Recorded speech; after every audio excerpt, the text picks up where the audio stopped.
Let's continue the unit 2nd business statistics, mean median mode. And we are going to discuss the problems based on mean median mode. And we will also discuss the histograms with the help of mean median mode. So let's continue some problems. We will discuss few problems on mean median and mode. And we will also discuss the Ogive curves in our continuous lectures. So let's move on to the first problem and discuss how to solve the questions based on mean, median, and mode. So we will start from the first one, that is mean. Although, let's continue with the question. We are having a problem here. As we all know that mean is an average. So we are having so many methods to solve the mean. Some methods are called shortcut methods, stub deviation method, and direct method. So different methods are available to find out the value of mean. And I'm going to discuss a few of them with you. So let's start.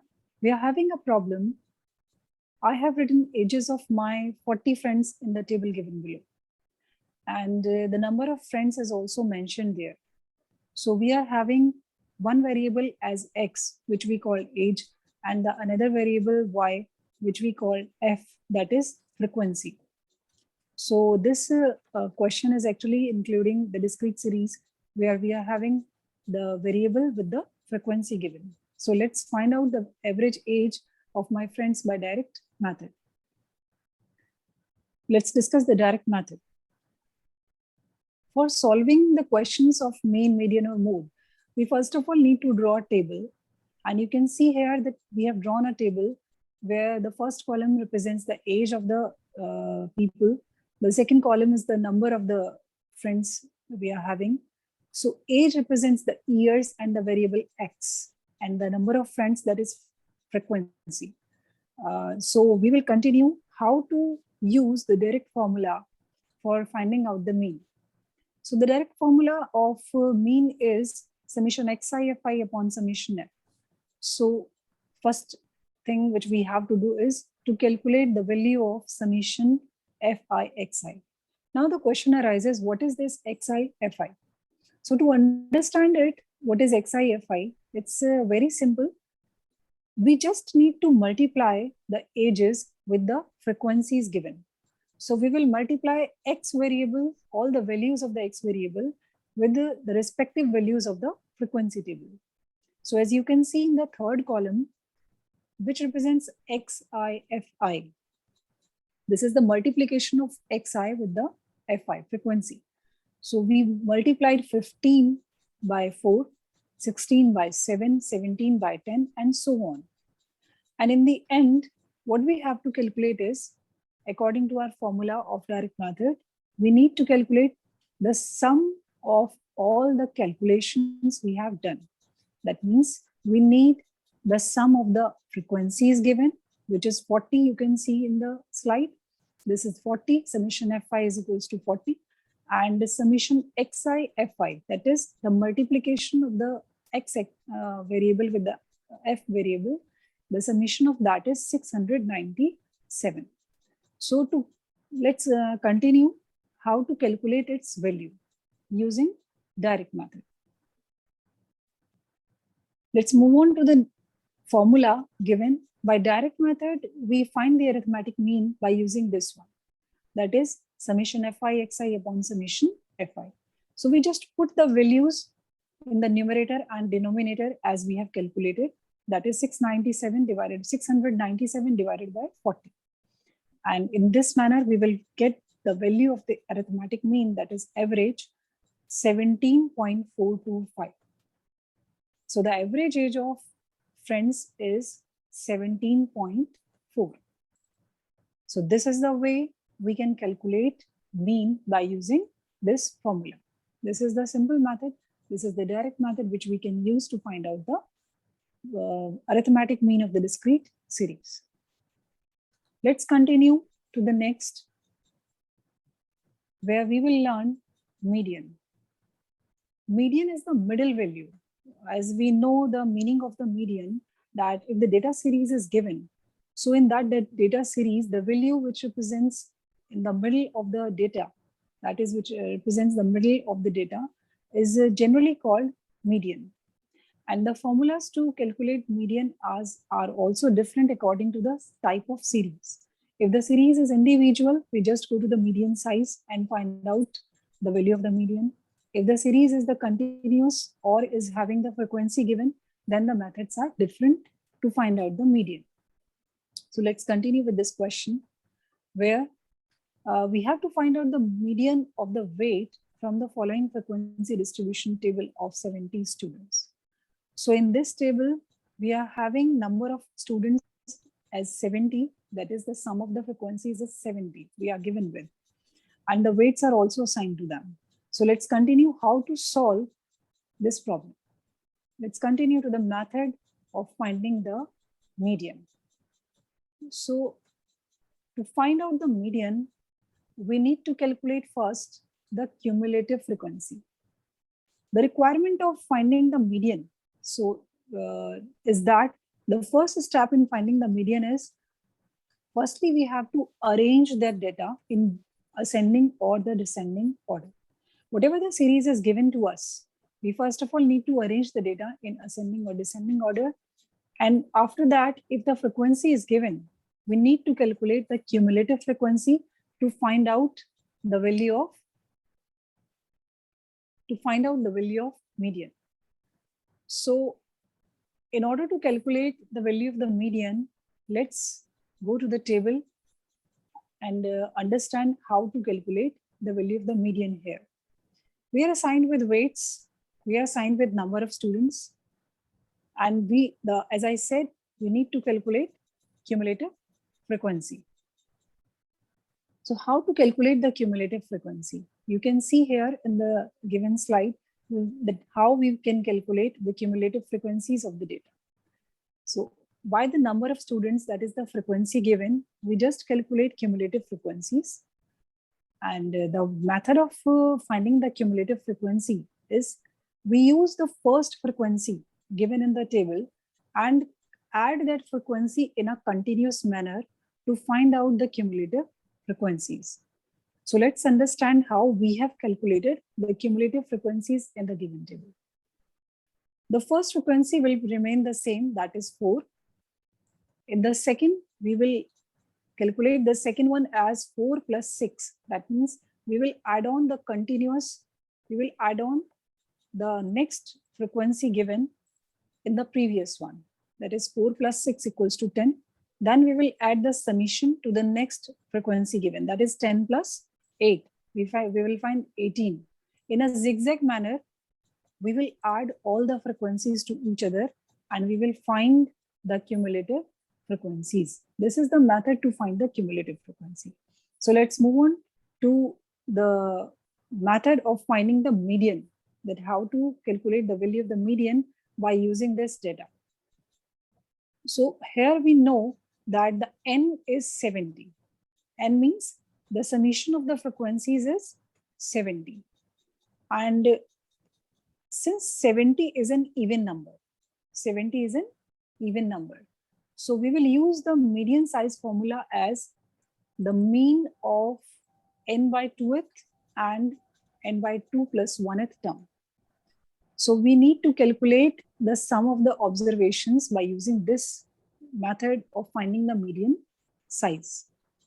So n is even, so we will use this method and we will get the value as the mean of 70 by 2th and 70 by 2 plus 1th term. That means the term you find, you just have to add the next term to that and you have to find the mean of that. So how we have calculated, let's move on to the next slide and understand how we can calculate the value of this. As we divide 70 by 2, we will get 35, the first value. The mean, now we have to find out the mean of 35 and 36, which we have found with the help of the median size formula.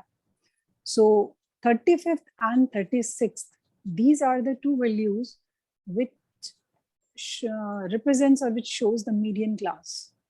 So when we know that 35th observation, we have to check this 35 in cumulative frequency table.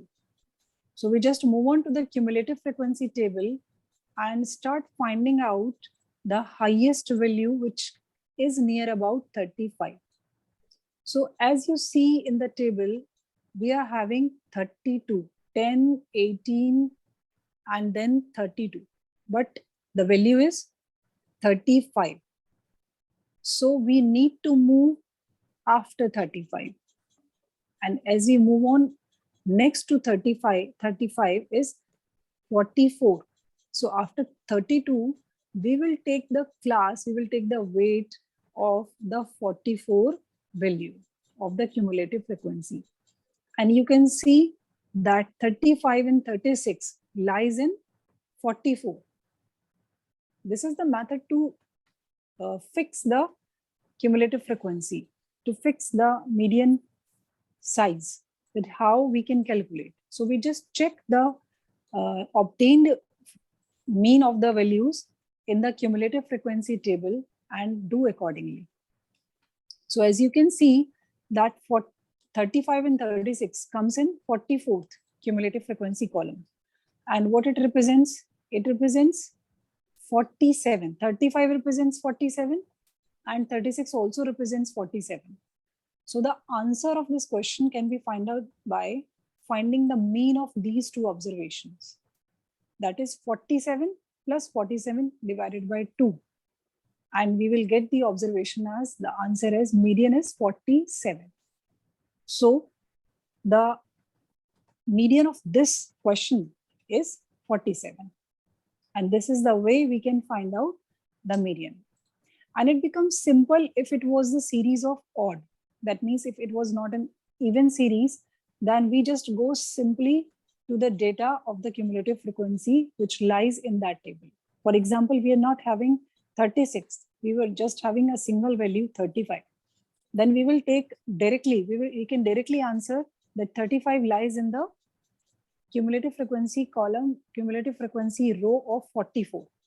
And the answer of the median will be 47. This is the way we can find out the median. Next, move on to mode. The next important average of measures of central tendency. And what is the way of finding the mode? When we are having an individual series, it's very easy to find out the mode. Why? Because the highest frequency, the number, the series which is having the highest frequency represents the value of the mode. But when we are dealing with the continuous series or we are dealing with the frequency given questions, at that time the method becomes different. So in individual series and in the discrete series, we can directly answer mode as the value which is having the highest frequency is the mode of that given series. But in case of continuous series, we need to use a formula for finding out the value of the mode. So let's learn how to find out the value of the mode. We have taken an example in which some categorization of ages is given along with the frequency distribution. And let's continue with how to solve it. This is a grouped frequency distribution. You can see here, it is a grouped frequency distribution. We also call it, it is in the form of limits, class limits. So this is called grouped frequency distribution, where we are having the lower and the upper limits. And there we will notice that the greatest number of examinees is 75. Let's move on to the question back, and we will see that the greatest number of examinees is 75. In the next slide, we will understand that how we have find out this model class and how this greatest number of examinees is 75. So let's move on to the next slide and we will understand how to solve this question. The first thing is which formula we have to use. Here, the formula which we need to use is L, that means lower class limit of the model class, F1, that is frequency of the model class, and F0 is the previous frequency or the preceding frequency of the class preceding the model class.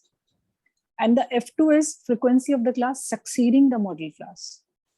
So the most important thing is to understand how to find out the model class. and H is the class interval. So let's solve this question, how we have to solve it. Move on to the analysis of this question. Let's move on to the data given and how we will solve this question. What are the data given to us?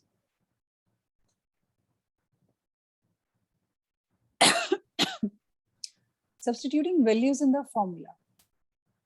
We are having mode. For finding the mode, we just have obtained the lower limit as 18 because the model class represents that lower limit as 18. So we have put in the mode L1 as 18 plus F1 minus F0. As I said, this F1 is 75 minus 45 divided by 2 into F1 minus F0 minus F2 and multiply by 2.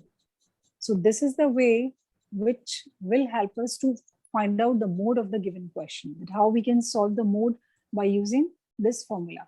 So the most important thing is to find out the model class.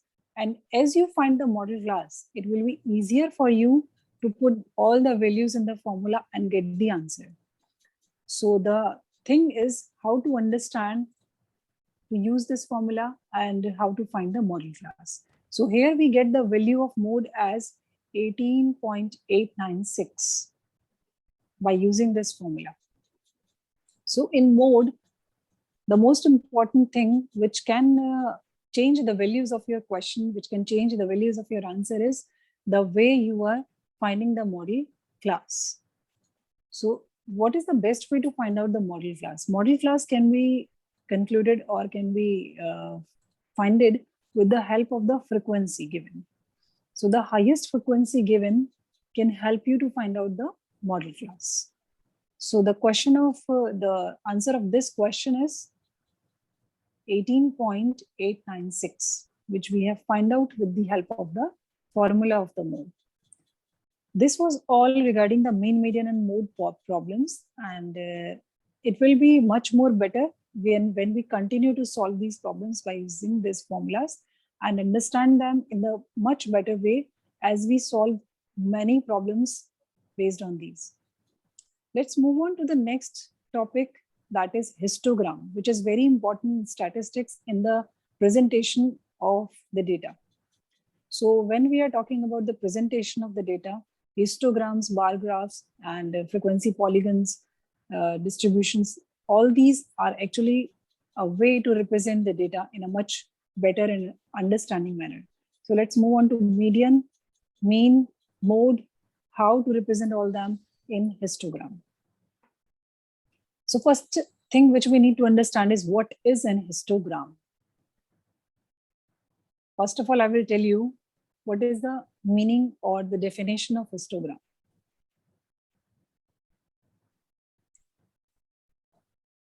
If we want to define histogram, then the first thing is it is just like a bar graph. A histogram is just like a bar graph, and the graphical distribution of data when arranged into discrete groups. It is a graphical distribution of data arranged into discrete groups, and these groups may be similar in appearance, just like a bar graph. There are some differences between bar graphs and histogram, and that is on the basis of how we are making them. Although you will see that they looks alike, but they are not actually alike. They are not similar. They are having little differences based on the class intervals we are choosing, the width we are choosing of the bars. So continue to the histogram. Let's understand how histogram looks like. What is a histogram?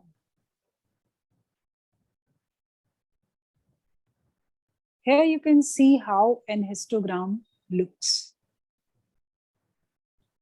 You can see two axes. The first is x-axis and the second is y-axis. And that shows that some variable is plotted on x-axis and one variable is plotted on y-axis. So here you can understand how to plot the data on the two axes. The first is on the x-axis, and on the y-axis, how to decide what to plot. So this is a bar graph that shows the distribution of data, but in a histogram, we just decide the intervals or the width of the data according to the frequencies given. So let's move on to the understanding of types of histogram. There are different types of histograms we will see, and all those totally depends on the position of the mean, median, and mode in the distribution. They are actually showing the distribution of mean, median, and mode, and how we are representing the data. So let's understand in histogram. We will move on to the next slide, and we will understand that how to differentiate histograms. What are the types of histograms we are having?